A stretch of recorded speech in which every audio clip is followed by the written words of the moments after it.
Salut à tous, c'est Bart et on se retrouve aujourd'hui pour faire la 10e case du calendrier de l'Avent Exit.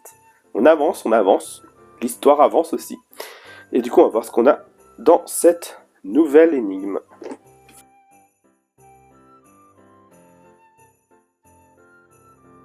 Vous n'avez qu'une envie, quitter cette grotte au plus vite. Heureusement, vous trouvez rapidement la porte suivante. Attendez, une porte au milieu d'une caverne, à l'âge de pierre.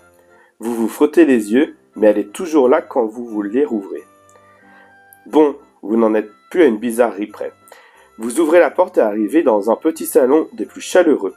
Vous espériez pouvoir vous réchauffer ici, mais vous êtes vite déçu. Il fait plutôt froid dans cette pièce, voire très froid.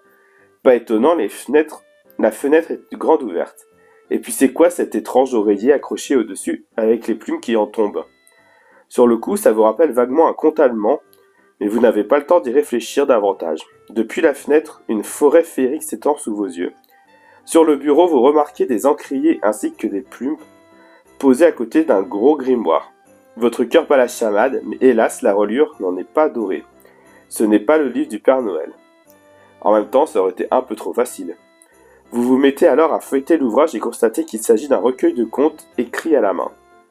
La page du sommaire énumère des contes d'auteurs ayant bercé votre enfance.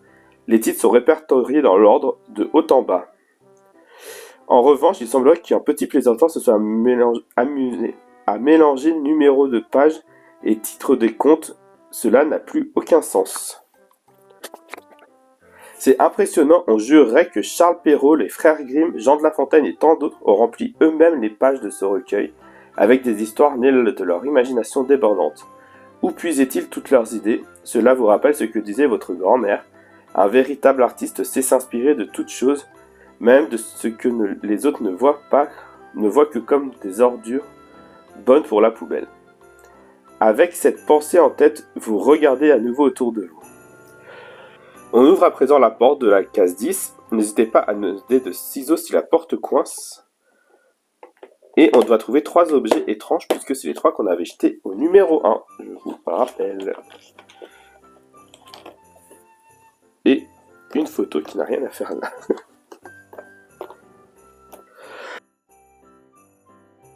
La photo, c'est celle de Sherlock qui est ici. Hop là. Du coup, on retrouve nos 3 petits trucs étranges. On a dans la maison, du coup, on a le livre au fond. Et rien d'autre. Un oreiller là qui fait office de drap sur la fenêtre. Là, on a un lit. Et par terre, on a des plumes. Donc voilà. Et du coup, la seule chose qu'on a, c'est du coup nos objets qu'on avait laissés. Qui sont du coup violets, bleus et verts. Et notre liste de contes ici. Donc Aladdin, Cendrillon, Blanche-Neige, les 3 petits cochons, le petit Pousset, Hansel et Gretel, le petit chaperon rouge, la poule aux œufs d'or, Pinocchio et le chat botté. Et je ne sais pas ce qu'on est censé faire de tout ça.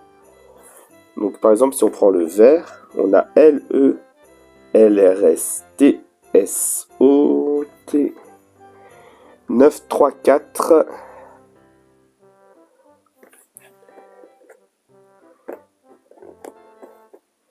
Puis un verre à une pomme. 9, 3, 4, LLXS. Apostrophe. C.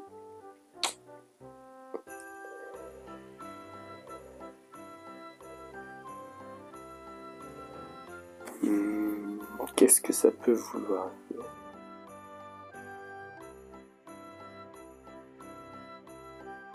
La sorcière, c'est dans Hansel et Gretel, ça pourrait être le 9 du coup. Elle est une sorcière dans Blanche-Neige.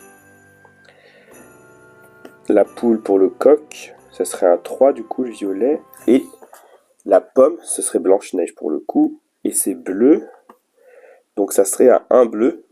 Là, il y a un 1 bleu. Donc pour Blanche-Neige. La sorcière pour Hansel et Gretel, ça serait un 9. C'est vert.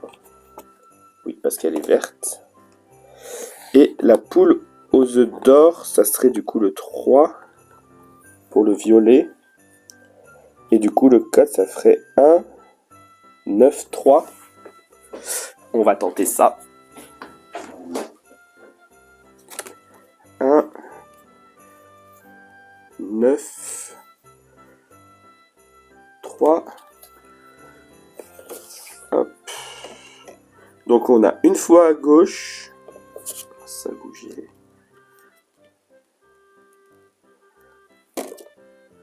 Une fois à gauche, une fois à gauche. On a gauche, gauche. Et en haut à gauche. Ici, on arrive sur rond carré Y. Et le code, c'est bien rond carré Y. Donc c'était bien ça qu'il fallait remarquer. Et du coup, voilà pour cette vidéo. Si ça vous a plu, n'hésitez pas à liker, à commenter, à partager et à vous abonner. C'était Bart et je vous dis à bientôt.